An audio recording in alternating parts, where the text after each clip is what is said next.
Welcome to my channel Hemraj sir new tips. और ऐसे ही video देखने के लिए हमारे चैनल को सब्सक्राइब कीजिए, लाइक कीजिए और अधिक से अधिक शेयर कीजिए।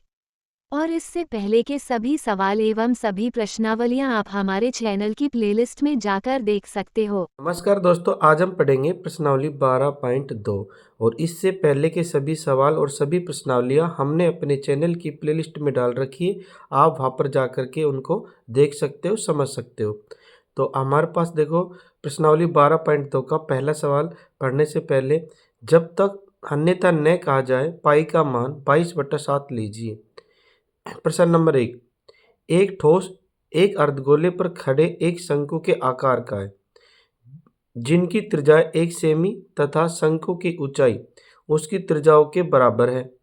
इस ठोस का आयतन पाई के पदों में ज्ञात कीजिए। देखो, सवाल हमारा क्या कह रहा है।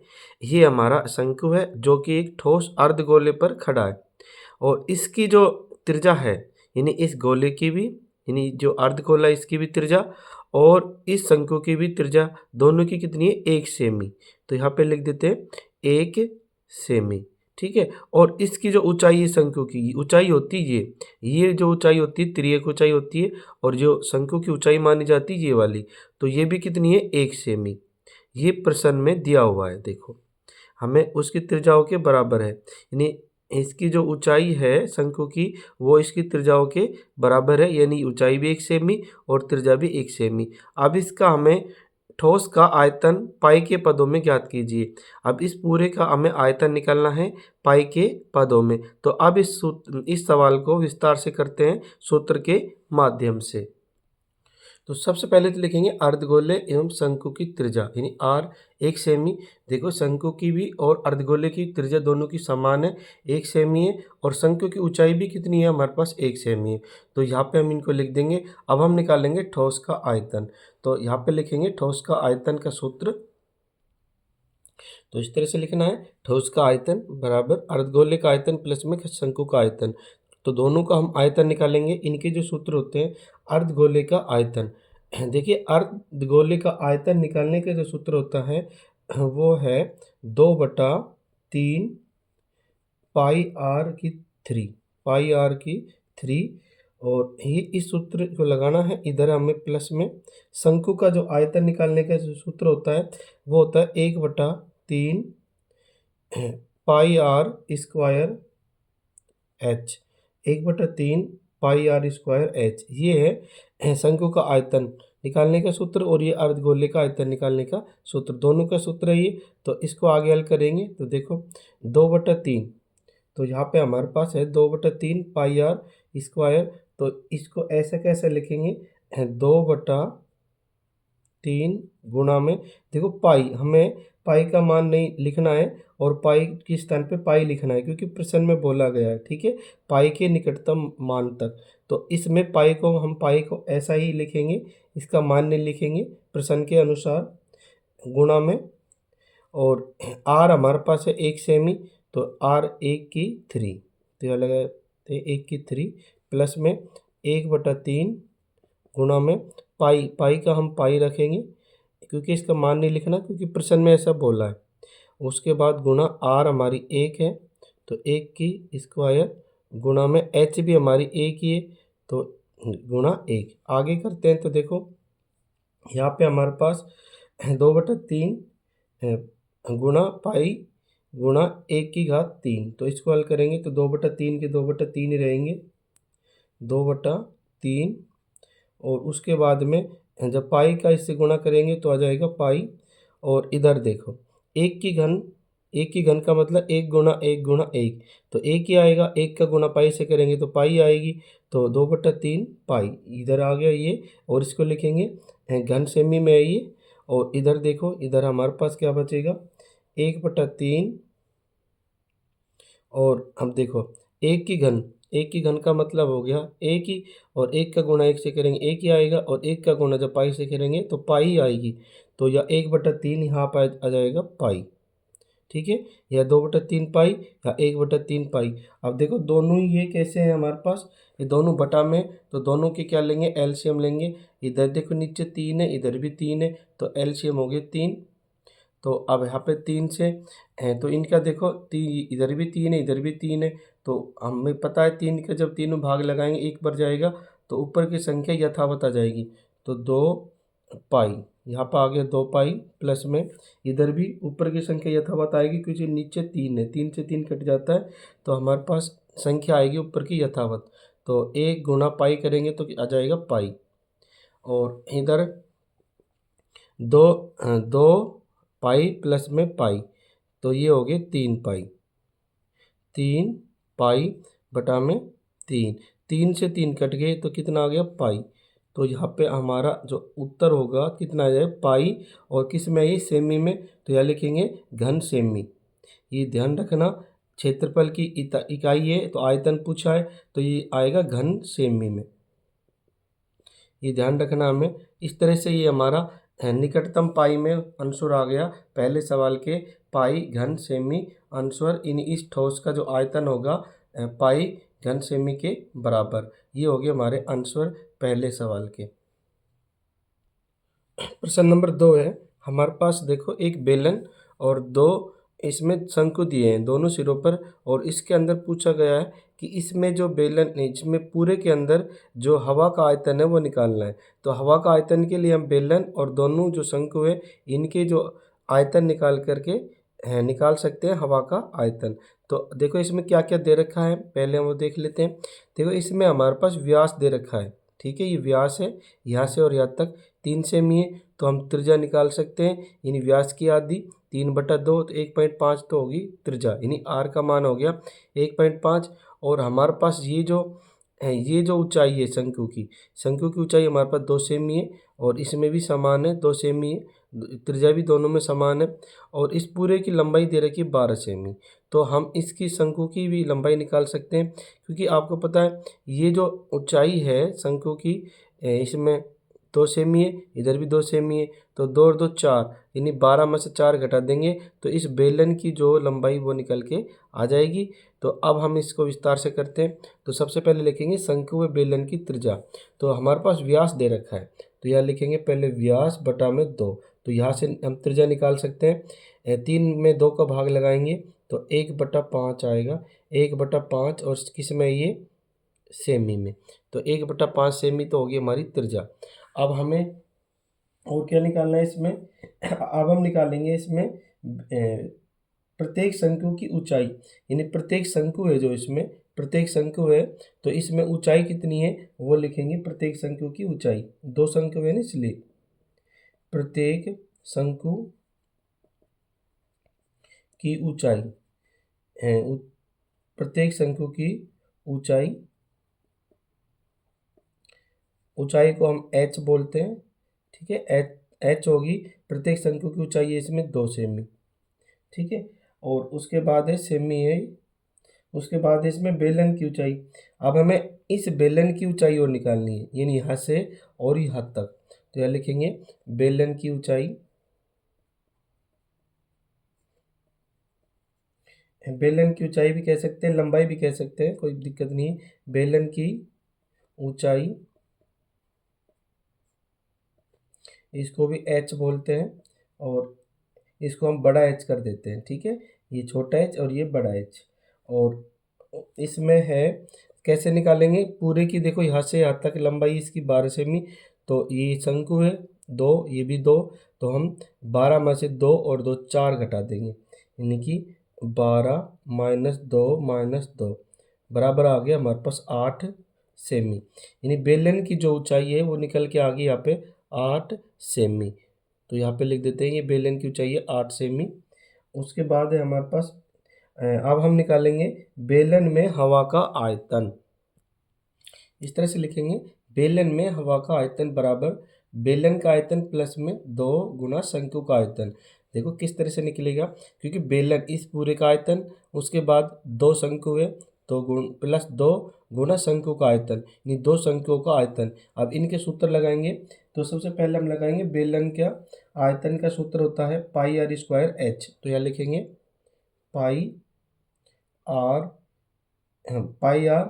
स्क्वायर h, ये बड़ा h है, ठीक है, प्लस में 2 गुणा में शंकु का आयतन का सूत्र होता है 1/3 पाई आर स्क्वायर, ये छोटा h।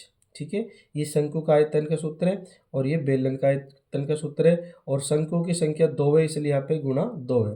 अब इसको आगे हल करते हैं तो देखो, पहले इसको इससे गुणा कर देते हैं, तो ये तो ऐसा ही रहेगा, पाई स्क्वायर h प्लस में 2 का गुणा 1 से करेंगे, 2 आगे 2/3, और यहाँ पाई स्क्वायर h। अब इसको आगे हल करेंगे तो हमारे पास, अब देखो यहाँ पे आगे हल हो रहा है ये, इसमें क्या लेंगे, कॉमन लेंगे। देखो पाई आर स्क्वायर इधर भी है, पाई आर स्क्वायर इधर भी है, तो दोनों में कॉमन आ गया, तो पाई आर स्क्वायर कॉमन आ गया, तो हमारे पास क्या बचेगा यहाँ पे, देखो इस पाई आर स्क्वायर किस में, इस पद में भाग लगाएंगे, तो यहाँ पे बचेगा h, केवल बड़ा h बचा प्लस में, और इधर लगाएंगे तो देखो पाई आर स्क्वायर का पाई स्क्वायर भाग लगाएंगे तो 2/3 h बचेगा, यहाँ 2/3, और ये पाई आर स्क्वायर से कट गए, क्या बचेगा h।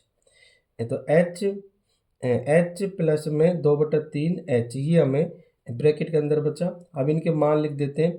पाई का मान हमारे पास कितना है, 22/7 लिखेंगे, या 22/7 गुणा में आर का मान हमारे पास है, आर हमारी निकाली हमने, तो त्रिज्या एरी 1.5 कितनी आई थी, 1.5, तो ये लिखेंगे 1.5 गुणा में 1.5 स्क्वायर है इसलिए।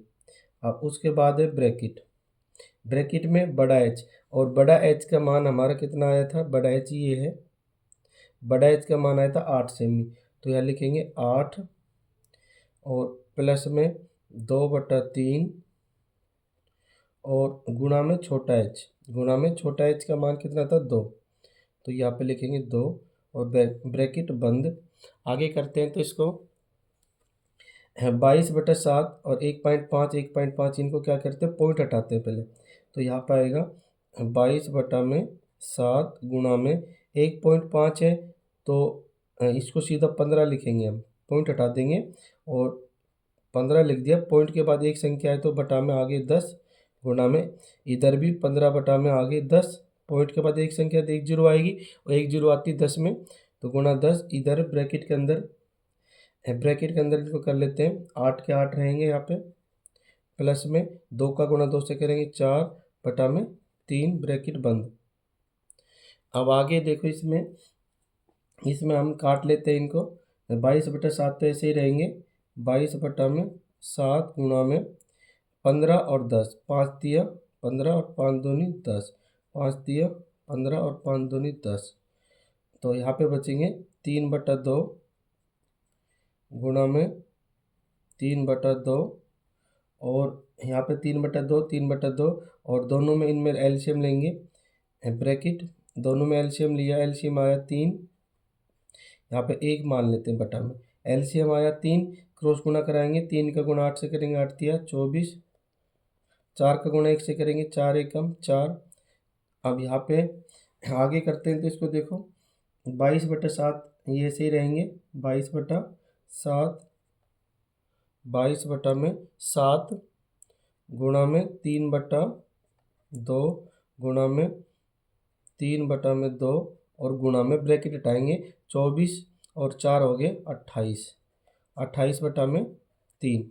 अब इनको काट लेते हैं, ये संख्या देखो कट रही है तो इनको काटते हैं, तो यहाँ पे लिख देंगे अब काट करके, तो ये देखो कट रही है, 3 से 3 कट गया, इधर ये 2 का भाग लगाया 28 में, ये आ गया यहाँ पे 14, और फिर 2 का भाग लगाया, ये आ गया हमारे पास 7, और फिर 7 से 7 कट गए, 7 से 7 हमारे कट गए। अब इधर क्या बचा, नीचे कुछ नहीं बचा, इधर 22 और 3 बचा, तो क्या करेंगे 22 गुणा में 3, 22 दिया होते हैं 66, तो ये हो गया 66 घन सेमी। ठीक है, अतः बेलन में हवा का आयतन हो गया 66 घन सेमी। इस तरह से ये हो गया हमारा दूसरे सवाल के आंसर। और दूसरे सवाल में चित्र भी जरूर बनाना है आपको, सभी सवालों में चित्र तो बनाना ही है, क्योंकि बोर्ड में आपके चित्र के भी स्पेशल नंबर मिलते हैं, इसलिए सभी सवालों में चित्र जरूर बनाएं। अब प्रश्न नंबर 3 है, एक गुलाब जामुन, देखो गुलाब जामुन का प्रश्न आ गया तो सभी के मुंह में राल आ गई होगी शायद, क्योंकि मेरे तो फेवरेट है गुलाब जामुन। एक गुलाब जामुन में उसके आयतन की लगभग 30% चीनी की चाशनी होती है। 45 गुलाब जामुनों में लगभग कितनी चाशनी होगी यदि प्रत्येक गुलाब जामुन एक बेलन के आकार का है, जिसके दोनों सिरे अर्धगोलाकार है तथा इसकी लंबाई 5 सेमी और व्यास 2.8 सेमी है। देखिए चित्र 12.15, ये वाला चित्र है। तो देखो हम इसमें से एक गुलाब जामुन का निकालते हैं। तो हमने एक गुलाब जामुन का चित्र बना दिया पूरा, ठीक है। इस तरह का गुलाब जामुन है ये, यानी कि लंबा वाला गुलाब जामुन है ये। यानी इसमें दो तो अर्धगोले हैं और एक बेलन। तो इसमें हमें निकालना है गुलाब जामुन आकार का, जिसके दोनों सिरों पर ये है। तो हमें क्या निकालना है इसमें, तो लगभग कितनी चाशनी होगी, यानी 45 गुलाब जामुन है इस डब्बे में, ठीक है। तो 45 गुलाब जामुनों में लगभग कितनी चाशनी होगी, तो हमें चाशनी की मात्रा निकालनी है। तो सबसे पहले हम क्या करेंगे, इसका, इसका और इसका, इन तीनों का क्या निकालेंगे, आयतन निकालेंगे और इसको आसानी से हल कर सकते हैं। तो अब इसको विस्तार से हल करते हैं। तो सबसे पहले तो लिखेंगे हम गुलाब जामुन के बेलनाकार भाग तथा अर्धगोले की उभयनिष्ठ त्रिज्या हम निकालेंगे इसमें त्रिज्या, ठीक है। यानी कि उभयनिष्ठ त्रिज्या है ये, यानी कि बेलनाकार भाग की भी और अर्धगोले की भी और इसमें भी। तो हम सबसे पहले तो हम निकालेंगे त्रिज्या, और त्रिज्या में हमारे पास इसमें व्यास दे रखा है। व्यास हमारे पास दे रखा है 2.8, यानी इसका जो व्यास है 2.8।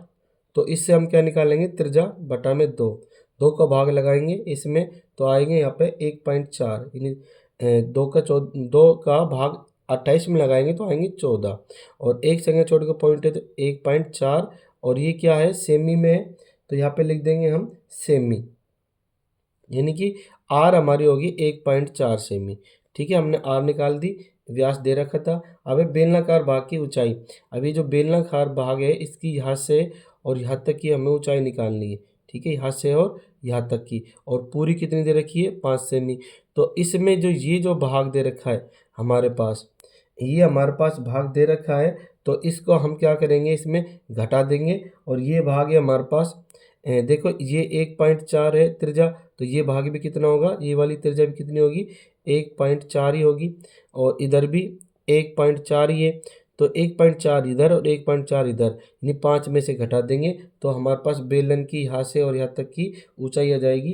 तो निकाल रहे हैं बेलन की ऊंचाई, तो ऊंचाई को एच से लिखते हैं, एच लिख देते हैं, एच बराबर और 5, पूरी ऊंचाई हमारी 5 है, तो -1.4 और -1.4, 1.4 इन दोनों को घटा देंगे 5 में से, तो हमारे पास यहाँ पे ऊंचाई निकल के आ जाएगी। आप घटा के देखना 2.2, 2.2 सेमी हमारी ऊंचाई निकल के आ गई।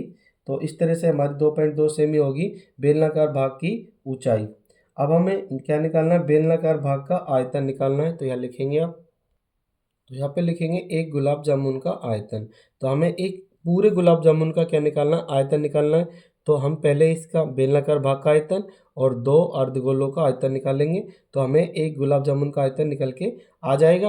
अब हमें बेलनाकार भाग का आयतन निकालना है। तो बेलनाकार भाग का आयतन निकालने के लिए हमारा जो सूत्र होता है उसको लिखेंगे बराबर pi R square H, pi R square H plus में 2, फिर 2 लगाएंगे और गुणा में अर्धगोले का आयतन। हमारे पास 2 गोले हैं अर्धगोले, तो इसलिए 2 लगाया। अब अर्धगोले का आयतन का जो सूत्र होता है वो लगाएंगे 2/3 पाई आर 3, पाई आर 3, ये हमारा सूत्र है।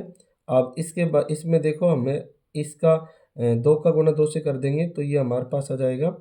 इसको सही करके लिख देते हैं पहले, ये तो ऐसा ही रहेगा पाई आर स्क्वायर एच और प्लस में 2 का गुणा 2 से करेंगे 4/3 पाई आर की 3, ये हमारा सूत्र बन गया। अब हमें क्या करना है, इसमें क्या लेना है, कॉमन लेना है। तो इनमें कॉमन क्या आ रहा है हमारे पास, पाई आर स्क्वायर, इधर भी पाई आर स्क्वायर यानी 3 है, तो स्क्वायर तो आराम से कॉमन आ जाएगा। तो यहाँ पर आ रहा है कॉमन हमारा pi R square, pi R square common आ गया। अंदर क्या बचेगा, पाई आर स्क्वायर के जो भाग लगाएंगे तो यहाँ पे बचेगा केवल एच प्लस में 4/3 और पाई आर की 3 है यहाँ, तो आर आर बचेगा केवल यहाँ। ठीक है, अब यहाँ पे ये स्थिति बन गई, तो इनके अब मान लिख देते हैं हम। तो इनके मान आ गए हमारे पास है, पाई का मान होता है 22/7 और आर गुणा में आर। आर हमारे पास निकल के आई थी, आर हमें निकाली थी 1.4, तो 1.4। ठीक है, इसके स्थान पर लिख रहे हैं 1.4, यानी पाई के मान 22/7, आर स्क्वायर 1/4 गुणा 1/4 और ब्रैकेट में लिखेंगे। एच का मान है हमारे पास, एच निकाली थी हमने 2.2, तो यहाँ लिखेंगे 2.2 प्लस में 4/3 है, तो 4/3 लिखेंगे गुणा में आर हमारी है 1.4, तो लिखेंगे 1.4 और ब्रैकेट बंद। तो अब यहाँ पे कर देते हैं इसको। देखो अब इनके क्या करेंगे, हम पॉइंट हटाएंगे पहले। ठीक है, इनके पॉइंट हटाएंगे, तो यहाँ पे 22/7 का 22/7 ही रहेगा। 22/7 गुणा में 1.4 का पॉइंट हटा दिया, 14 आगे और नीचे 10 गुणा में 14/10, यानी एक संख्या छोड़ के पॉइंट है तो नीचे आएंगे 1 0, यानी 10 में होती है 1 0 और उसके बाद में ब्रैकेट। अब ब्रैकेट के में 2.2 ऐसे ही रहेंगे ही, 2.2 प्लस में 14 चौके 56, 14 चौके 56 होते हैं, एक संख्या छोड़ के पॉइंट हो जाएगा 5.6/3।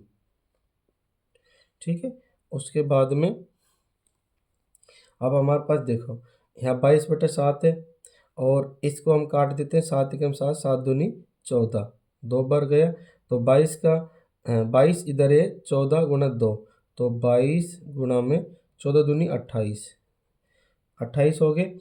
और बटा में हमारे पास देखो 22 गुणा में 28 और इसका 10 का 10 से गुणा करेंगे तो बटा में 100। और इधर हमारे पास ये इनका दोनों का क्या लेंगे, एलसीएम लेंगे। एलसीएम बटा में 1 कर लेते हैं, ये यहाँ पे आ गया हमारे पास 3 एलसीएम और इनका क्रॉस गुणा कराएंगे, 3 का गुणा 22 से करेंगे तो 3 दूनी 6, 3 दूनी 6 और ये 6.6 प्लस में और ये 5.6। उसके बाद में यहाँ कर देते हैं इनको, तो ये हमारे पास 22 का गुणा 28 से करेंगे, तो 22 का गुणा 28 से करते हैं पहले। अब 22 का गुणा 28 से किया तो आएगा 6 से 16 और नीचे कितने 100, तो 100 लिख देंगे और ब्रैकेट को हटाएंगे गुणा और 6.6 में 5.6 जोड़ेंगे तो हमारे पास आएंगे यहाँ पे देखो 6 और 6 12, 12 का 2 और 5 और 6 11, 1 12, तो यहाँ पाएंगे 12.2, तो यहाँ पर जाएंगे 12.2 और बटा में है हमारे पास 3। अब देखो 3 का इसमें भाग लगाएंगे तो हमारे पास आएगा, ये तो ऐसा ही रहेगा 616 बटा में 100 गुणा में 3 का भाग इसमें लगाएंगे तो ये पाएंगे हमारे पास 3 का भाग लगाने पर 3 चौके 12, यहाँ पाएंगे 4.066, ये हमें 3 का भाग लगाने प्राप्त हुआ 4.066। अब इनका क्या करेंगे, हम इनका सबका गुणा कर देंगे, तो गुणा करने पे प्राप्त होंगे हमारे पास, तो यहाँ पे लिख देते हैं गुणा करने पे आया हमारे पास 25.05, 25.05 ये आगे और ये किस में है, घन सेमी में, तो यहाँ लिख देंगे घन सेमी। और इस तरह से हमारा तीसरे सवाल के ये हो गए आंसर। और यहाँ पे ये अभी ये तो केवल घन सेमी में हमारा आयतन आया है, अभी आंसर नहीं आया है, आंसर अभी आगे करेंगे इसको। आगे देखो कैसे होगा, ही आगे हमने निकाल दिया है घन सेमी, ये तो आयतन आ गया इसका। अब निकालेंगे 45 गुलाब जामुनों का आयतन, तो हमें 45 गुलाब जामुनों का आयतन निकालने के लिए हमें एक का तो आ गया, अब 45 का निकालेंगे, तो यह लिखेंगे 45 गुलाब जामुनों का आयतन। इस तरह से लिखना है 45 गुलाब जामुनों का आयतन, ये हमारा पास एक का आ गया। ठीक है, एक गुलाब जामुन का आयतन निकाल दिया हमने, इस पूरे का निकालना है, तो हमें निकालना है 45 गुलाब जामुनों का आयतन। तो इसको 45 से मल्टीप्लाई कर देंगे, गुणा कर देंगे, तो लिखेंगे 25.05 गुणा में 45 और ये इनका गुणा करने पे हमें प्राप्त होंगे, आप गुणा करके देख लेना, 1127.25, 1127.25 और ये हो गया हमारा घन सेमी में लिखना है इसको अभी, घन सेमी में, यानी 45 गुलाब जामुनों का आयतन आ गया 1127.25 घन सेमी। अब हमें निकालना है चीनी।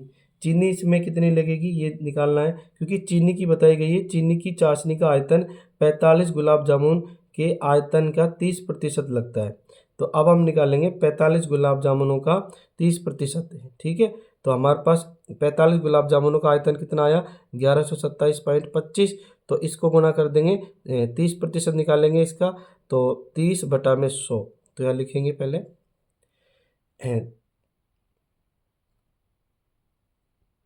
1127.25, 1127.25 का 30% निकालेंगे।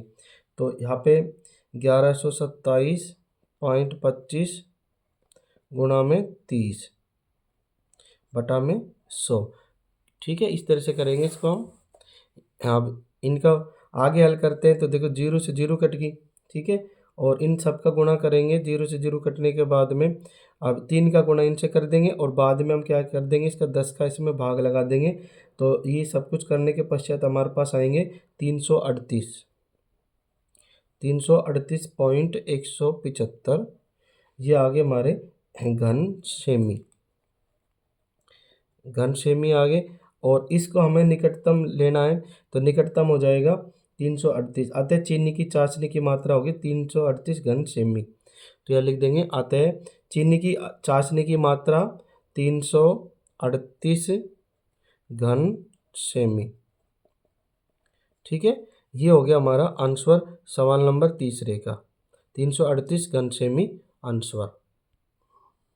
प्रश्न नंबर 4 है प्रश्नावली 12.2 का, एक कलमदान घनाभ के आकार की एक लकड़ी से बना है जिसमें कलम रखने के लिए 4 शंक्वाकार गड्ढे बने हुए हैं। देखो ये गड्ढे बने हुए हैं 1 2 3 4, और ये कलम रखने के गड्ढे हैं ये।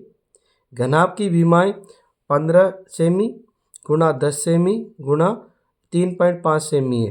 प्रत्येक गड्ढे की त्रिज्या 0.5 सेमी है और गहराई 1.4 सेमी है।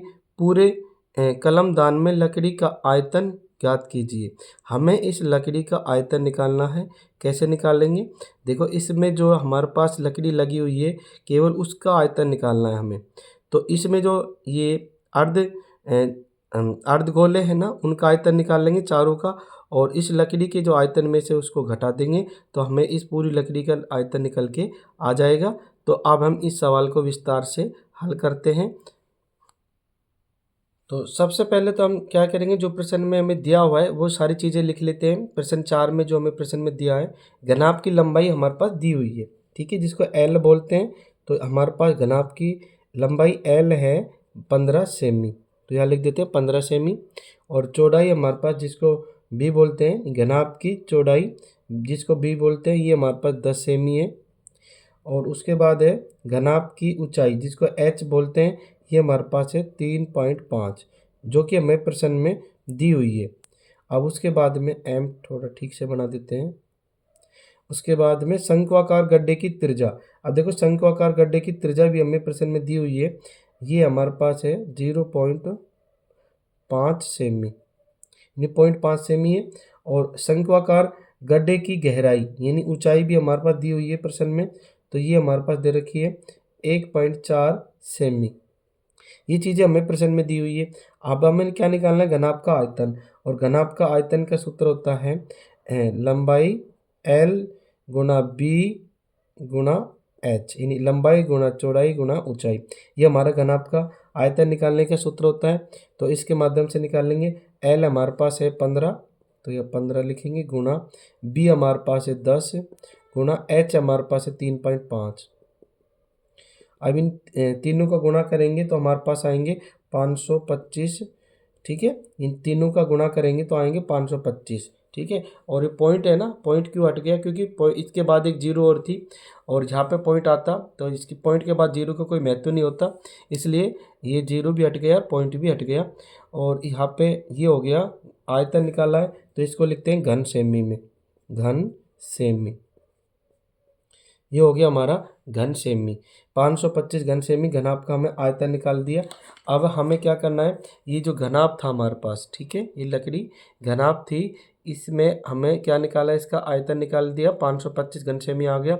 अब हमें निकालना है प्रत्येक शंक्वाकार गड्ढे का आयतन। जो इसमें गड्ढे है ना, शंक्वाकार गड्ढे, इनके अब आयतन निकालेंगे। तो यह लिखेंगे प्रत्येक शंक्वाकार गड्ढे का आयतन, इस तरह से लिखेंगे प्रत्येक शंक्वाकार गड्ढे का आयतन। इसमें जो शंकु आकार के गड्ढे बने हैं 4, तो उनके हमें क्या निकालना है, आयतन निकालना है। तो आयतन निकालने का जो सूत्र होता है 1/3, 1/3 और पाई आर स्क्वायर एच, ये हमारा सूत्र होता है, यानी गड्ढे आयतन निकालने का सूत्र, यानी शंक्वाकार गड्ढे का आयतन निकालने का सूत्र 1/3 पाई आर स्क्वायर एच। तो इसके माध्यम से इसको आयतन निकालेंगे प्रत्येक का, तो बराबर यहाँ लगा देते हैं, 1/3 का 1/3 ही रहेगा, गुणा पाई का मान 22/7 होता है, 22/7, और आर आर हमारे पास है, आर हमने निकाली 0.5, तो यह लिखेंगे 0.5, और स्क्वायर है तो गुणा 0.5, 2 बार कर देंगे, उसके बाद गुणा, और उसके बाद है एच, एच हमारे पास है 1.4, तो 1.4 एच हो गया। अब हम इनको सबको हल करेंगे, तो हमारे पास देखो इनको हम हल करेंगे तो हमारे पास इनके सभी का मान आएगा 1.1/3, ये हमारे पास इनके सबका मान आ जाएगा। ठीक है, कैसे आ जाएगा, देखो 7 से इसको काटेंगे, 7 दूनी 14, 2 आ जाएंगे, और 2 आने के बाद फिर 0.2 आ जाएंगे, 0.2 का इन सब से गुणा करेंगे तो आएंगे 1.1/3, ये हमारे हो जाएंगे प्रत्येक शंक्वाकार गड्ढे का आयतन 1.1/3 घन सेमी, यहाँ पे घन सेमी भी लिखेंगे, घन सेमी, 1/1 घन सेमी, ये हो गया हमारा प्रत्येक शंक्वाकार गड्ढे का आयतन। अब हमें निकालना है 4 शंक्वाकार गड्ढों का आयतन, क्योंकि एक का निकाला है, अब निकालेंगे 4, यानी 4 शंक्वाकार गड्ढों का आयतन। तो 4 शंक्वाकार गड्ढों का आयतन, तो इसको हम कितने से गुना कर देंगे, 4 से गुना कर देंगे, तो 4 गुना 1.1/3, इनका 4 से गुना कर देंगे तो हमारे पास आ जाएगा यहाँ पे 4.4/3, 4.4/3, ये आ गया हमारा 4.4/3, ये आ गया हमारा घन सेमी। तो इसमें हम और भाग लगा देते हैं 3 का भाग लगाने पर जाएगा यहाँ पे 1.467, ये हो गया हमारा घन सेमी, घन सेमी 1.467, ये हमारा हो गया घन सेमी 4 शंक्वाकार गड्ढों का आयतन। तो अब हमें निकालना है कमलदान में लगी लकड़ी का आयतन। पहले इस तरह से लिखेंगे कमलदान में लगी लकड़ी का आयतन, ठीक है। ये जो कमलदान था इसमें पूरी लकड़ी का आयतन निकालेंगे, तो घनाभ के आयतन में से हम 4 शंक्वाकार गड्ढों का आयतन को घटा देंगे। तो घनाभ का जो आयतन है हमारे पास हमने निकाला था, ये घनाभ का आयतन 525 आया था, तो यहाँ लिखेंगे 525, यहाँ पे लिखेंगे 525 माइनस 4 शंक्वाकार गड्ढों का आयतन आया 1.467, इनको घटा देंगे, 525 में से 1.467 को घटाएंगे तो हमारे पास आएगा यहाँ पे 523.533, ये आ गया 523.533, और ये किस में है, घन सेमी में, इसको लिखेंगे घन सेमी। ठीक है, अब देखो 533 घन सेमी, ये आ गया हमारा पूरे कलमदान में लकड़ी का आयतन। यहाँ लिख देंगे अतः पूरे कलमदान में लकड़ी का आयतन हो गया 523.33 की जगह हम 53 भी कर सकते हैं, क्योंकि इसको हटा सकते हैं, शुद्ध करेंगे तो 523 53, इसको 53 कर देंगे, ठीक है। 523.53 ये हो गया घन सेमी, ठीक है। इस तरह से ये हो गया हमारा चौथे सवाल के आंसर।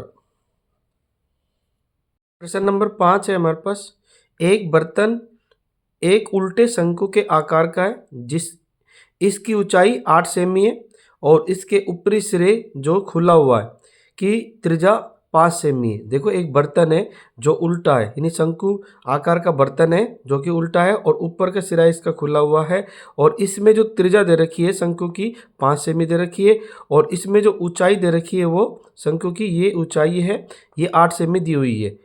आगे देखते हैं, ये ऊपर तक पानी से भरा हुआ है, ये देखो इसमें पानी भरा है, यहाँ तक इसमें पानी भरा है, पूरे में पानी भरा है। जब इस बर्तन में शीशे की कुछ गोलियां जिनमें से प्रत्येक 0.5 सेमी त्रिज्या वाला एक गोला है डाली जाती है, तो इसमें से भरे पानी का 1/4 भाग बाहर निकल जाता है। देखो इसमें कुछ कांच की गोलियां है, हमारे पास शीशे की कांच की गोलियां है और जिनकी त्रिज्या कितनी दे रखी है 0.5 सेमी, ये गोलियां है सारी। जब इनको इसमें डाला जाता है इस बर्तन में, तो इस बर्तन का 1/4 पानी बाहर निकल जाता है, ठीक है। इन कांच की गोलियों को हम डालते हैं तो इस बर्तन का पानी कितना निकल रहा है 1/4 बाहर निकल जाता है। तो अब हमें क्या करना है, बर्तन में डाली गई शीशे की गोलियों की संख्या ज्ञात कीजिए। जो ये गोली हमने इसमें डाली है, इन गोलियों की हमें क्या निकालनी है, संख्या निकालनी है। तो संख्या कैसे निकालेंगे, हमें छोटा सा बात याद रखनी है हमेशा कि जब भी हमें किसी भी चीज़ की संख्या पूछी जाए तो बड़ी चीज़ है उसमें छोटी का भाग लगाया जाता है, ठीक है। तो जो शंकु का जो आयतन है इसके अंदर हम इसका जो गोलियों का आयतन है इसका भाग लगा देंगे, और 1/4 जो पानी बाहर आ रहा है उसको भी हम इसमें मेंशन करते हैं। तो अब इस सवाल को विस्तार से हल करते हैं। अब हम लिख लेते हैं जो चीज़ हमारे पास दी हुई है। तो 5वें सवाल में देखो शंकु की त्रिज्या, यानी शंकु हमारा ये है, इसकी त्रिज्या हमारे 5 सेमी दी हुई है, तो यहाँ लिख देते हैं 5 सेमी। और इसकी जो ऊंचाई है हाइट यानी एच दी हुई है, यहाँ पे लिखते हैं 8 सेमी, ठीक है। अब हम निकालेंगे इसकी गोले की त्रिज्या। जो ये गोलियां है इनकी जो भी त्रिज्या हमें दी हुई है, ये भी आर है और ये भी आर है, ठीक है। तो हम एक काम करते हैं, दोनों की त्रिज्या अलग अलग है तो इसको R1 कर देते हैं और इसको R2 कर देते हैं, ठीक है, ताकि आप कंफ्यूज ना हो। अब हम गोले की त्रिज्या भी दी हुई है प्रश्न में हमारे पास, इसकी 0.5 सेमी।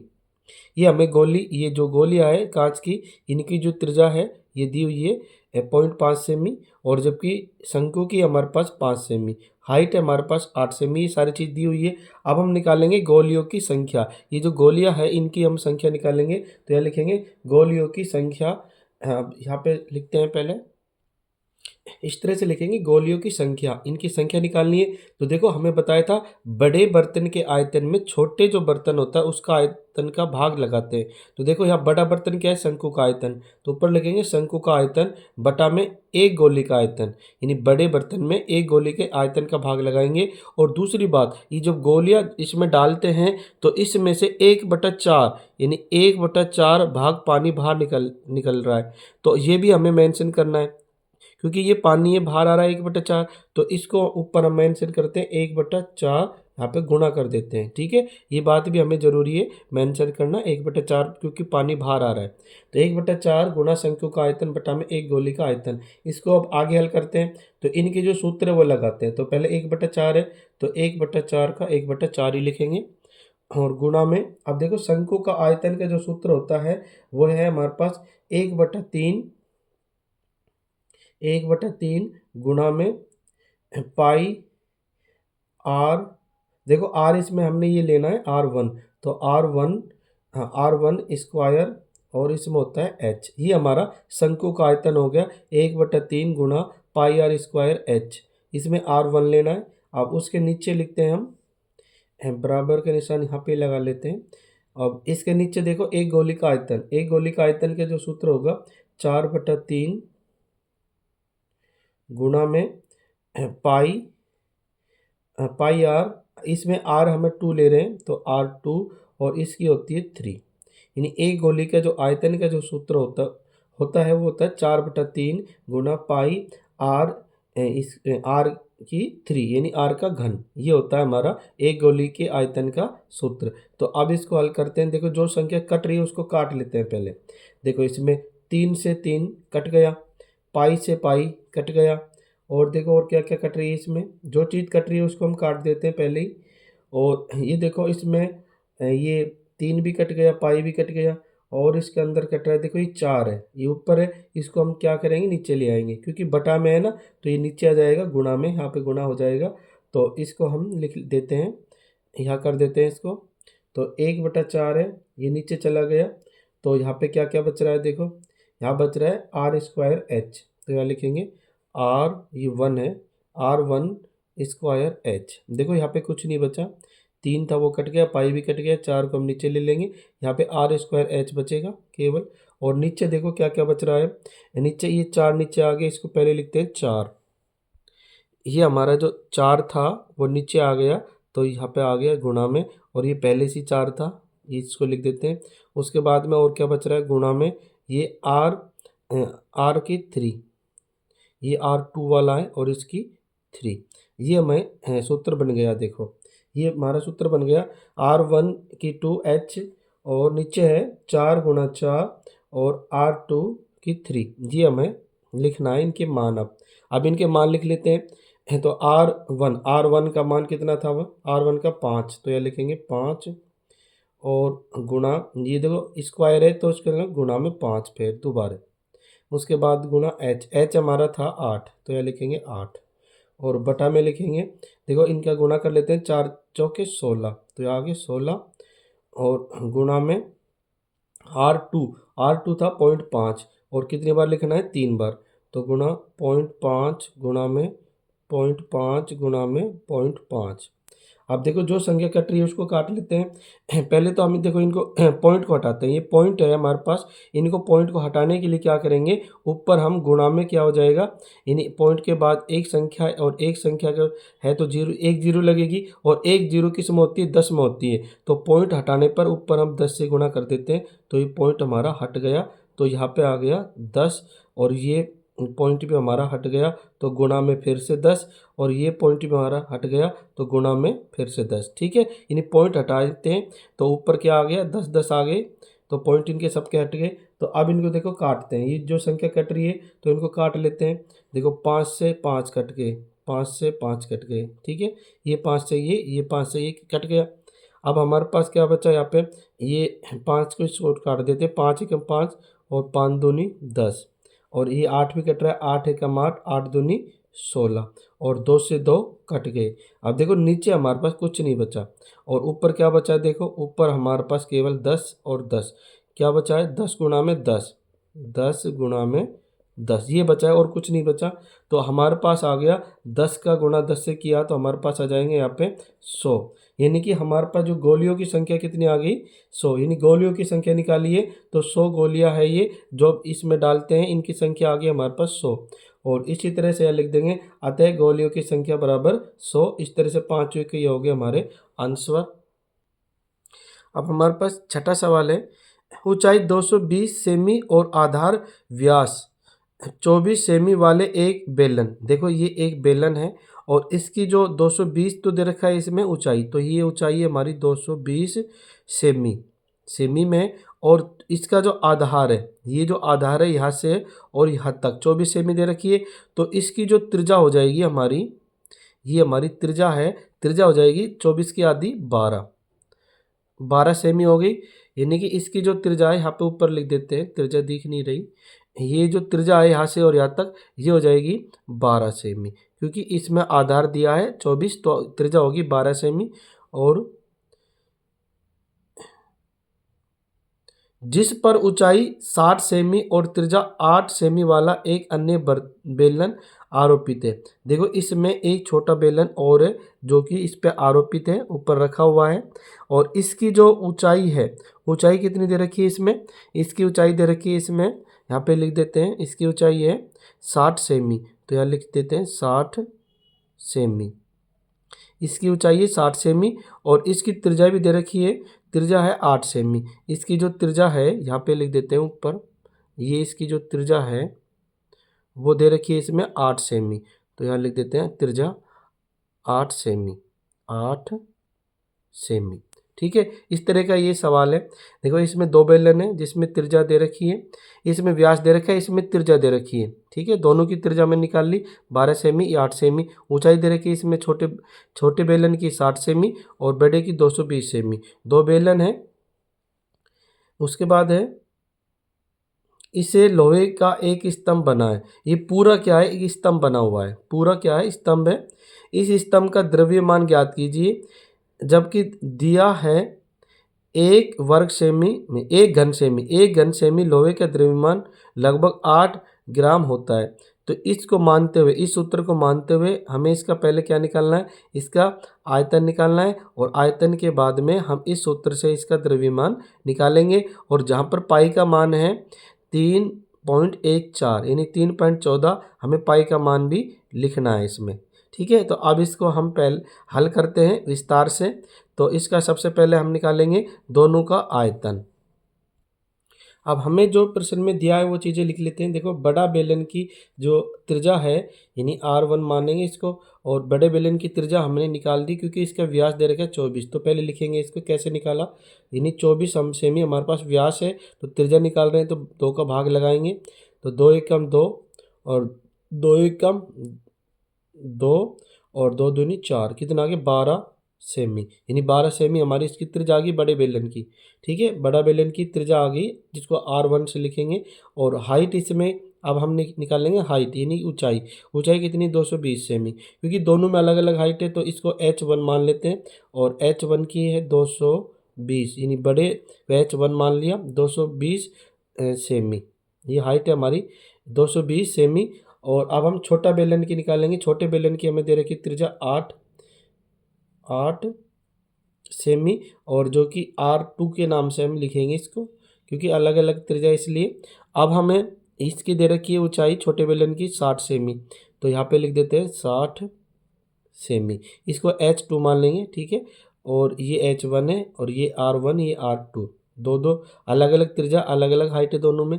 तो अब हम निकालेंगे इनका आयतन। तो यहाँ लिखेंगे स्तंभ का आयतन, इस तरह से लिखना है। स्तंभ का आयतन निकाल रहे हैं तो बड़े बेलन का आयतन प्लस में छोटे बेलन का आयतन, ये सूत्र लगाएंगे दोनों के हम। तो बड़े बेलन का आयतन का जो सूत्र होता है वो लिखेंगे पाई R1। ठीक है, इसमें बड़े के निकाल रहे तो R1 लेंगे, R1 स्क्वायर H, ये तो हो गया बड़े बेलन का। और अब हम लिखेंगे छोटे बेलन का आयतन का। तो छोटे बेलन का भी यही होता है पाई R, इसमें R2 लेंगे, इसमें R2 और इसका भी स्क्वायर, और यहाँ पे H1 लिया था, यहाँ पे H2 लेंगे। ठीक है, ये ध्यान रखना है, इसमें छोटे के निकल रहे हैं इसलिए H2 लेंगे। अब दोनों को हल करेंगे तो हमारे पास देखो इन दोनों में कॉमन क्या आ रहा है, पाई कॉमन आ रहा है। तो हम पाई को कॉमन पहले ही ले लेते हैं बाहर।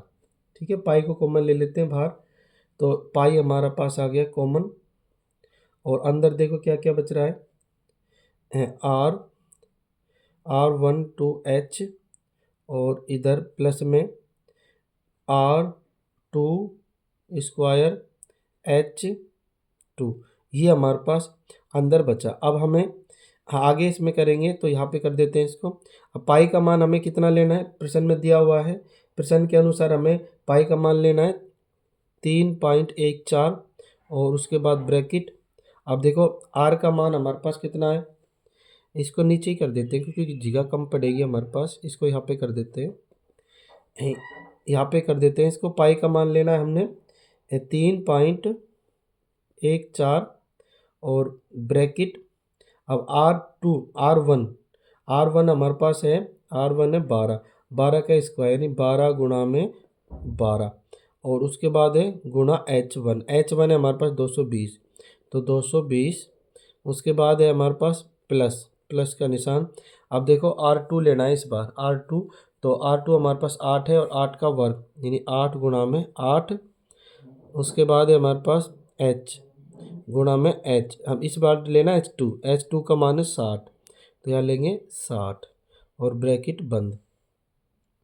अब हमारे पास 3.14 और इनका गुणा करते हैं, 12 का गुणा 12 से करेंगे 144 आएंगे, गुणा में 220 प्लस में 8 का 8 से गुणा करेंगे 8 × 64 गुणा में 60, अब इनका इनसे गुणा करेंगे तो ये आएंगे हमारे पास 3.14, तो सही रहेगा।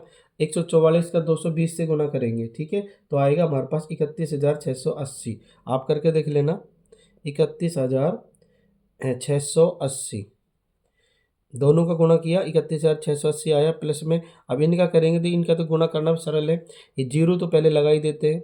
6 का गुणा 4 से करेंगे, 6 चौके 24, 4 6 चंग 36, 36 और 2 38, 3840 आ गए यहाँ पे, ब्रैकेट बंद।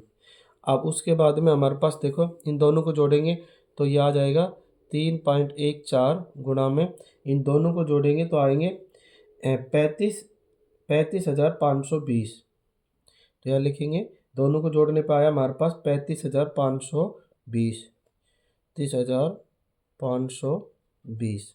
ये दोनों को जोड़ा तब आया 35,520। अब इनका हम करेंगे, दोनों का गुणा करेंगे तो गुणा करने पे हमें प्राप्त होगा 1,00,000। देखो 100 गुणा करेंगे तो या दोनों का गुणा करेंगे तो हमारे पास प्राप्त होगा ये 1,11,532। तो 1,11,532 ये हमने गुणा किया है 0.8, ठीक है। इन दोनों का गुणा किया तो हमें ये प्राप्त होगा, आप करके देखना, 1,11,532.8। और ये किस में है, आयतन है, इसलिए किस में आएगा, घन सेमी में। तो यह लिखेंगे घन सेमी, ठीक है। घन का निशान ये वर्ग का कर दिया हमने, घन का लगाना था, ठीक है। ये हो गया घन सेमी, 1,11,532.8 घन सेमी। ये हो गया हमारा इसका आयतन। ये तो केवल स्तंभ का आयतन आया। अब हम निकालना है स्तंभ का द्रव्यमान। तो यहाँ लिखेंगे स्तंभ का द्रव्यमान। देखो प्रश्न में हमारे पास दिया हुआ है यानी 1 सेमी, यानी कि हमारे पास जो 1 घन सेमी है उसका द्रव्यमान 8 ग्राम है। तो हमें निकालना है इस पूरे का। तो हम इस पूरे को कितने से गुणा करेंगे, 8 से करेंगे। तो लिखेंगे स्तंभ का द्रव्यमान, तो इसको 8 से गुणा कर देते हैं, 1,11,532.8। और इसको कितने से गुणा करेंगे, 8 से, क्योंकि प्रश्न में दिया है ये, प्रश्न में ये दिया है हमारे पास 1 घन सेमी लोहे का द्रव्यमान लगभग 8 ग्राम होता है, ये हमें प्रश्न में दिया है। तो इसको 8 से गुणा करेंगे तो 8 से गुणा करने पर हमें कितने प्राप्त होंगे, आप करके देखो इसका 8 से गुणा। हमने कर लिया 8 से गुणा, तो हमारे पास आएंगे 8,92,262, 8,92,262। ये हमें इनका गुणा भी करने पर प्राप्त हुआ 8,92,262 पॉइंट और लगाना है इसमें 0.4। ये किस में आ गया, ये हमारा ग्राम में है ये, ठीक है। 8,92,262.4 ये किस में है, हमारा ग्राम, ठीक है। ये ध्यान रखना ग्राम में है ये। और अब इसको हम इसको बदलेंगे हम किलोग्राम में। तो किलोग्राम बदलने के लिए किसका भाग लगाएंगे, 1000 का। तो यहाँ कर देते हैं इसको, या लिखेंगे इसको, ये तो ग्राम में आ गया लेकिन हमें इसमें बदलना है किलोग्राम में। तो इसमें 1000 का भाग लगाएंगे तो किलोग्राम में बदल जाएगा। तो इसको लिखते हैं पहले 8,92,262.4 बटा में 1000, ठीक है। 1000 का भाग लगा रहे हैं। तो अब देखो सबसे पहले तो पॉइंट को हटाएंगे। पॉइंट को हटाने के लिए पॉइंट के बाद कितनी संख्या, एक संख्या है, तो एक जीरो यहाँ पे बढ़ जाएगी और पॉइंट यहाँ से हट गया। अब देखो कितनी जीरो है, 1 2 3 4, 4 संख्या छोड़ के पॉइंट लगा दो, 1 2 3 4, यहाँ पे पॉइंट आ जाएगा, ठीक है। तो ये हो जाएगा 892.2624 और ये हो गया ग्राम, ये हो गया किलोग्राम, ठीक है। यहाँ पे लिखना है केजी। ये पहले ग्राम था, आपके इसमें बदल दिया हमने किलोग्राम में। तो 892.2624 ये हो गया किलोग्राम। और इस तरह से ये हो गया छठे सवाल का हमारा आंसर। प्रश्न संख्या 7 है, एक ठोस में ऊंचाई 120 सेमी और त्रिज्या 60 सेमी वाला एक शंकु सम्मिलित है जो 60 सेमी त्रिज्या वाले एक अर्धगोले पर आरोपित है। इस ठोस को पानी से भरे हुए एक लंब वृत्तीय बेलन में इस प्रकार सीधा डाल दिया जाता है कि यह बेलन की तली को स्पर्श करे। यदि बेलन की त्रिज्या 60 सेमी है और ऊंचाई 180 सेमी है तो बेलन में शेष बचे पानी का आयतन ज्ञात कीजिए। तो अब हमें देखो इस तरह का ये सवाल है, इसमें चित्र हमने बना दिया है। इसमें ये एक ठोस है बेलन और एक ये शंकु है और ये अर्धगोले पर टिका हुआ है। ये ठोस जो है इसमें अर्धगोला और ये शंकु मिला हुआ है ठोस, और ये बेलन के अंदर है और बेलन के नीचे आधार पर ये टिका हुआ है। और इसमें हमारे पास देखो ऊंचाई भी दे रखी है। इसमें जो ऊंचाई दे रखी है ये है शंकु की ऊंचाई यहाँ से और यहाँ तक 120 सेमी दे रखी है, और इसमें ये बेलन की ऊंचाई दे रखी है 180 सेमी, और त्रिज्या सभी में 60 सेमी है, इधर भी। ठीक है, तो त्रिज्या तो आर तो सब में बराबर है, लेकिन ऊंचाई दोनों में अलग अलग है। तो अब हमें इसमें पानी का जो आयतन है, यानी यहाँ पे पानी है, यहाँ पे पानी है, यहाँ पानी है और यहाँ पानी है, इसका अब हमें आयतन निकालना है। तो आयतन कैसे निकालेंगे? हम पहले पूरे बेलन के आयतन में से इस ठोस के आयतन को घटा देंगे, तो आसानी से हम पानी के आयतन को निकाल सकेंगे। तो अब हम इसको विस्तार से हल करते हैं इस सवाल को। देखो प्रश्न नंबर 7 में हमारे पास शंकु, अर्धगोला और बेलन की त्रिज्या समान है। देखो ये पूरा हमारा क्या है, बेलन है, बेलन की त्रिज्या भी कितनी है, 60 सेमी है, और इधर ये शंकु है, शंकु की भी त्रिज्या कितनी है, 60 सेमी है, और जो अर्धगोला है इसकी भी त्रिज्या कितनी है हमारे पास, 60 सेमी है। तो हम यहाँ लिखेंगे शंकु, अर्धगोले एवं बेलन की त्रिज्या 60 सेमी। ये हो गई हमारी त्रिज्या आर।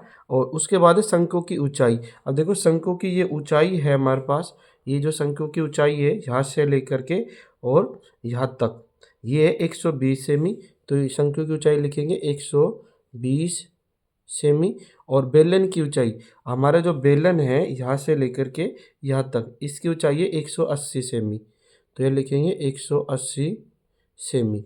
तो अब हम इस सवाल में ये हमारे पास आर आ गई, ये एच आ गई, हमने इसको छोटा एच लिखा, इसको बड़ा एच, यानी ये ऊंचाई दोनों। तो अब हम इसमें क्या करेंगे, बेलनाकार बर्तन में पानी का आयतन निकालेंगे। तो यहाँ लिखेंगे बेलनाकार बर्तन में पानी का आयतन। अब यहाँ पर देखो हमारे पास इस तरह से हम लिखेंगे बेलनाकार बर्तन में शेष बचे के पानी का आयतन। ये जो पानी बच रहा है हमारे पास इसमें, ये जो पानी है यहाँ पे भी और यहाँ पे भी, अब इस पानी का हम आयतन निकालेंगे। तो बेलनाकार बर्तन में शेष बचे पानी का आयतन, तो कैसे निकालेंगे, बेलन का आयतन, यानी पूरे बेलन का आयतन निकालेंगे, उसमें से ठोस आकृति का आयतन निकाल देंगे। यानी ठोस आकृति किस किस से बनी है मिलकर, अर्धगोला और ये जो शंकु, दोनों मिलकर के बनी है ठोस आकृति। तो इस पूरी आकृति में से हम इस ठोस आकृति को आयतन को निकाल देंगे, तो आसानी से हम पानी का आयतन को निकाल पाएंगे। तो अब हम इसके सूत्र लगाते हैं। बेलन का आयतन, तो बेलन का आयतन होता है पाई आर स्क्वायर एच। तो ये लिखेंगे पाई आर स्क्वायर, और एच हमने बेलन का लेना है, एच बड़ा लेना है, ठीक है, H pi R square H minus, और घटाएंगे हम इसको बड़े ब्रैकेट में लिखेंगे। अब देखो ठोस आकृति में कौन कौन से हैं, एक तो हमारा शंकु है और एक है अर्धगोला। तो अब हम शंकु और अर्धगोले के जो क्षेत्रफल आयतन निकालने के सूत्र होते हैं उनको लिखते हैं। तो अब हम इसमें ठोस आकृति में एक तो हमारे पास शंकु है, एक अर्धगोला है। तो शंकु का जो आयतन का सूत्र होता है वो लिखेंगे। तो शंकु का आयतन का सूत्र होता है 2/3, 1/3, ये सूत्र आपको याद होना चाहिए, 1/3 पाई आर स्क्वायर एच, ये होता है छोटा एच, ठीक है। इसमें हम क्या लेंगे, छोटा वाला एच ले रहे हैं, और प्लस में अब हमारा अर्धगोले का जो सूत्र होता है 2/3 पाई आर की 3, ठीक है। ये जो अर्धगोला इसके जो आयतन निकालने का सूत्र होता है 2/3 पाई आर की 3, और शंकु का जो आयतन निकालने का सूत्र होता है 1/3 पाई आर स्क्वायर एच। अब इनको आगे हल करते हैं। तो देखो इनमें सबसे पहले हम लेते हैं कॉमन। हमारे पास कॉमन क्या आ रहा है तीनों में, देखो पाई आर स्क्वायर, इधर भी पाई आर स्क्वायर, इधर भी पाई आर 3 आ रही है, तो स्क्वायर तो कॉमन आ जाएगा आराम से। तो कॉमन लेते हैं पाई आर स्क्वायर। अब हमने कॉमन ले लिया, पाई आर स्क्वायर कॉमन ले लिया, अंदर देखो क्या क्या बच रहा है, यहाँ पे लगाते हैं बड़ा ब्रैकेट। अब हमारे पास अंदर क्या, पाई आर स्क्वायर कॉमन आ गया, तो इसमें भाग लगाया, यहाँ पे केवल बचेगा एच, यहाँ माइनस, और यहाँ छोटा ब्रैकेट कर देते हैं, और यहाँ पे 1/3, और यहाँ पे पाई स्क्वायर कॉमन आ गया कि केवल यह एच बचा, प्लस में, और 2/3, और पाई आर स्क्वायर कॉमन आ गया, यहाँ पे 3 है तो यहाँ पे आर बचेगा, और ये छोटा ब्रैकेट और उसके बाद है बड़ा ब्रैकेट। आगे हल करते हैं तो इसको अब इनके हम मान लिख देते हैं जो जो हमारे पास मान दिए हैं।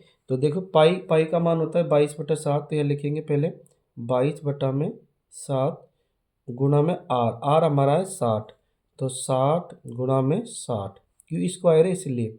अब उसके बाद है ब्रैकेट, अब लगाएंगे हम ब्रैकेट, और ये हमारा है एच, एच हमारा बड़ा एच है 180, तो यह लिखेंगे 180, उसके बाद माइनस, और माइनस के बाद है हम छोटा ब्रैकेट लगा देते हैं। अब 1/3 गुणा में एच, छोटा एच है हमारे पास 120, 120, उसके बाद है हमारा उसके बाद 120 के बाद प्लस 2/3 गुणा में आर, आर हमारे पास है 60, तो यह लिखेंगे 60, ब्रैकेट बंद और बड़ा ब्रैकेट। अब जो संख्या कट रही है उनको काट लेते हैं।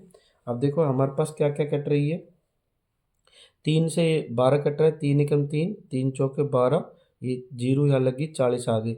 और देखो और क्या कट रहा है, और ये 3 से ये भी कट रहा है, 3 एकम 3 और 3 दूनी 6, 0, 20 यहाँ पे आ गए। और कोई संख्या नहीं कट रही तो आगे हम संख्या को ऐसे ही लिख देते हैं और इनका गुणा कर लेते हैं। 22/7 के साथ ही रहेंगे, गुणा 60 का गुणा 60 से करेंगे, 6 छंग 36, डबल 0, उसके बाद में ब्रैकेट, और ये हमारे पास है 180, यहाँ पे लिखेंगे 180 माइनस, ये बड़ा ब्रैकेट है ये, और ये है छोटा ब्रैकेट। अब इधर देखो 40 का गुणा 1 से करेंगे तो 40 ही आएंगे, यहाँ पे आगे 40, और इधर प्लस में 2 का गुणा 20 से करेंगे तो ये भी 40, ब्रैकेट बंद और उसके बाद बड़ा ब्रैकेट। आगे करते हैं तो 22/7 ही रहेंगे ये, तो हमारे पास ही दोनों को जोड़ लेंगे, और ये 22/7 ये ऐसा ही रहेगा, 22/7 गुणा में 3600, और यहाँ पे लिख देते हैं ब्रैकेट लगा देते हैं 180, और ये माइनस 40, और 40 हो गए 80, ब्रैकेट बंद, छोटा ब्रैकेट लगा देते हैं। और इधर आ गए हमारे पास, इसको यहाँ कर देते हैं 22/7 गुणा में 36, और 180 में 80 गए तो बचेंगे 100, तो गुणा में 100। अब यहाँ पे देखो इनका हमें क्या करना है, 3600 गुणा में 100 गुणा 22, और इसमें 7 का भाग लगाएंगे। तो पहले तो हम 22 का गुणा 36 से करेंगे तो आएंगे हमारे पास 792, 792 आ गए। 22 गुणा 36 करके देखो, और 1 2 3 4, 4 जीरो लगा दो, 1 2 3 4, 4 जीरो लगा दी, 792/7। तो अब 792 यानी कि इस संख्या में हम 7 का भाग लगाएंगे, ठीक है। तो अब पहले भाग लगाते हैं, आप भी लगाइए।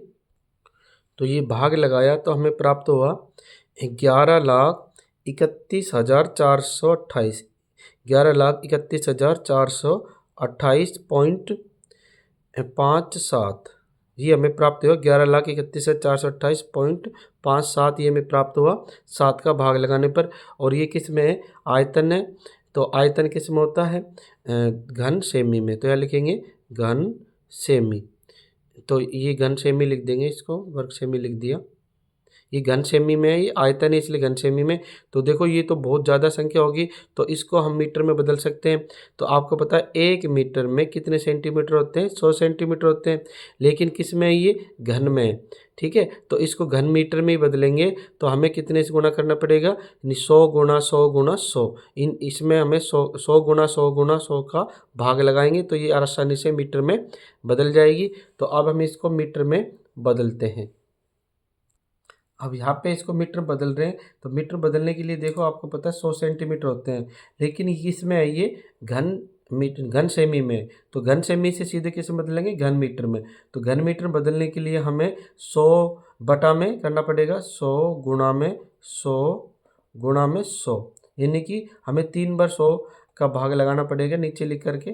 तो अब ये हमारे पास आ जाएगी, इसका जब भाग लगेगा तो देखो हम सीधा सा है, कितनी जीरो है इसमें, 1 2 3 4 5 6 जीरो है, तो यहाँ से 6 संख्या गिन लो, 1 2 3 4 5 6, तो ये आ जाएगी यहाँ पे पॉइंट, तो ये आ जाएगा हमारे पास 1.1 और ये 31। ठीक है, अब देखो इसको हम आगे लिखने की, पूरी संख्या लिखने की ज़रूरत नहीं है, पॉइंट के बाद 3 संख्या लिख दिया तो भी सही है। तो 1.131, ठीक है, ये आ गया हमारा घन मीटर, यहाँ लिख देंगे घन मीटर,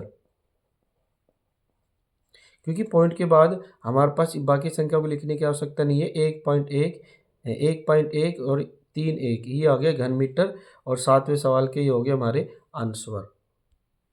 प्रश्न 8 है, एक गोलाकार कांच के बर्तन की एक बेलन के आकार की गर्दन है जिसकी लंबाई, देखो ये हमारा बेलनाकार एक लंबी गर्दन का बर्तन है ये, और इसकी जो लंबाई है 8 सेमी, तो इसकी जो लंबाई दे रखी है हमारे पास 8 सेमी, तो यह लिख देते हैं 8 सेमी।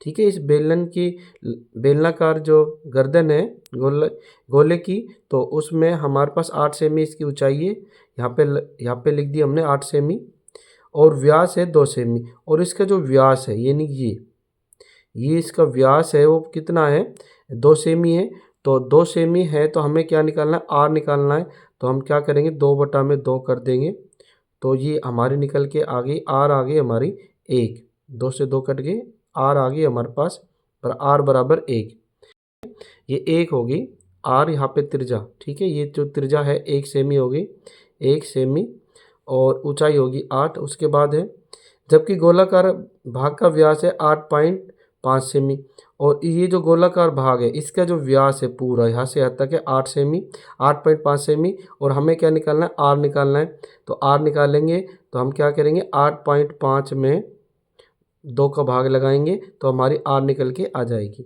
उसके बाद है, इसमें भरे जा सकने वाली पानी की मात्रा मापकर एक बच्चे ने ये ज्ञात किया कि इस बर्तन का आयतन 345 घन सेमी है। जांच कीजिए कि उस बच्चे का सही है या गलत है, यानी उस बच्चे का उत्तर सही है या गलत है ये बताना है हमें, ये मानते हुए कि उपरोक्त मापन आंतरिक मापन है और पाई का मान 3.14 है।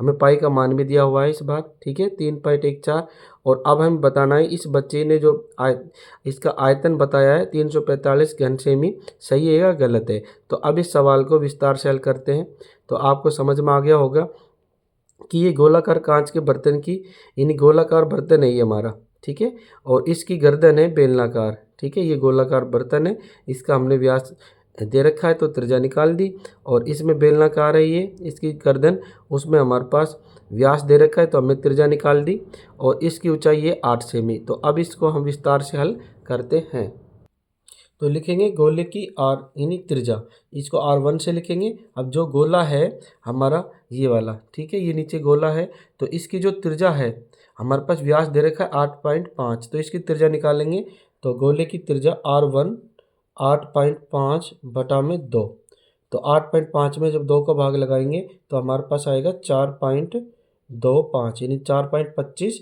सेमी, ये होगी हमारी गोले की त्रिज्या। इसको R1 से इंगित कर रहे हैं, और बेलन की त्रिज्या निकालेंगे, ये जो बेलन है इसकी त्रिज्या निकालेंगे, ये हमारे पास इसका व्यास दे रखा है कितना है 2, तो यहाँ लिखेंगे 2, और इसका 2 में 2 का भाग लगाएंगे, क्योंकि हमें पता है व्यास में त्रिज्या निकालते समय 2 का भाग लगाते हैं, तो व्यास कितना है 2 है, तो इसमें 2 का भाग लगाएंगे, तो 2 का भाग लगाएंगे तो हमारे पास आएगा 1, यानी कि बेलन की त्रिज्या यानी R2 के नाम से जानेंगे इसको, बेलन की त्रिज्या कितनी है 1 सेमी। तो अब हमें क्या निकालना है, बर्तन का आयतन, तो यहाँ लिखेंगे बर्तन का आयतन बराबर गोले का आयतन प्लस में बेलन का आयतन। अब हम लिखेंगे बर्तन का आयतन, इस पूरे बर्तन का आयतन निकाल रहे हैं, तो इसमें क्या क्या, एक तो गोला है और एक बेलन है, तो लिखेंगे गोले का आयतन प्लस बेलन का आयतन। तो हमारे पास गोले का आयतन का सूत्र होता है 4/3 पाई R3, और R1 लिया है, ठीक है, इस बार हमने, और प्लस में क्योंकि R1 लिया है ऊपर वाला, गोले के निकाल रहे हैं इसे R1, और उसके बाद लिखेंगे बेलन का आयतन, बेलन का आयतन का सूत्र होता है पाई R2, और इस बार R2 लिया है हमने, और H, ठीक है, ये हो गया हमारा सूत्र। अब इनमें दोनों में कॉमन क्या आ रहा है, इसमें भी पाई है और इसमें भी देखो पाई है, ठीक है, क्योंकि आर इसलिए नहीं आ रहा है, इसमें R2 है, इसमें R1 है, इसलिए आर कॉमन नहीं आ रहा। इसमें पाई, इसमें पाई, दोनों में पाई है, तो पाई हमारा क्या हो गया कॉमन। अंदर क्या बचेगा, अंदर बचेगा, यहाँ पे बचेगा 4/3, यहाँ पे पाई है कॉमन आ गया बाहर, और यहाँ पे बचा R1 की 3 प्लस में, और पाई कॉमन आ गया बाहर, तो यहाँ पे बचेगा R2 और यहाँ पे H, ये बचा हमारे पास। अब इसको आगे करते हैं तो इनको मान रखते हैं। अब पाई का मान हमारे पास की पुस्तक में दे रखा है प्रश्न में 3.14 है, इसको ऐसा ही लिखेंगे 4/3, तो 4/3 ही लिखेंगे गुणा में। अब R1 की 3, R1 हमारे पास है 4.25, तो इसको 3 बार लिखना है 4.25 गुणा में 4.25 गुणा में 4.25, 3 बार लिख दिया। उसके बाद है प्लस का निशान, प्लस, और यहाँ पे R2 हमारा कितना है, R2 आया हमारा 1, और कितनी बार लिखना है 2 बार, तो 1 गुणा में 1, और उसके बाद है गुणा, और H हमारा है, H हमारा दे रखा है 8 सेमी, तो यहाँ लिखेंगे 8 और ब्रैकेट बंद। अब इसको आगे हल करते हैं, देखो 3.14 तो ऐसा ही रहेगा, ब्रैकेट, अब 4/3 ये ऐसा ही लिख देंगे इसको। तो अब इनका देखो तीनों का गुणा करेंगे, 4.25 4.25 4.25, तो हमारे पास आ जाएगा, आप गुणा करके देखना 76.76 5625, ये आ जाएगा हमारे पास गुणा करने पर 76.76 5625, ये आ गया हमारा इन तीनों का गुणा करने पर, ठीक है। और उसके बाद में है प्लस में 8। अब हम इस प्लस के इनको पहले हम क्या करेंगे, इसका 4 का इससे गुणा करेंगे और 3 का इसमें भाग लगाएंगे।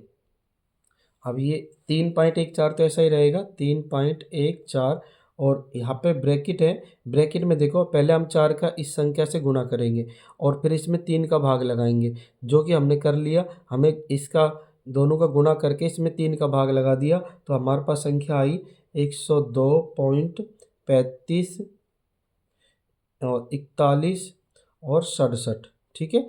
यानी कि 4 का इससे पहले गुणा किया और फिर 3 का इसमें भाग लगा दिया, तो हमारे पास संख्या आई 102.35 41 67, ये हमारे पास संख्या आई, और प्लस में 8, इसको हम जोड़ेंगे अब।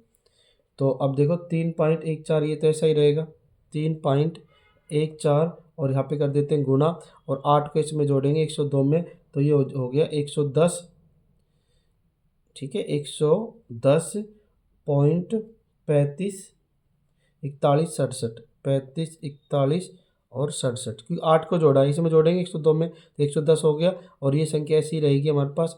तो अब हमें क्या करना है, 3.14 का इससे पूरी से गुणा करेंगे, तो गुणा करने पाएंगे हमारे पास 346.51 346.51 346.51 20 84, ये हमें गुणा करने पाया, यानी इसका और इसका गुणा किया तो आया हमारे पास 346.51 20 84, ये आ गया हमारा।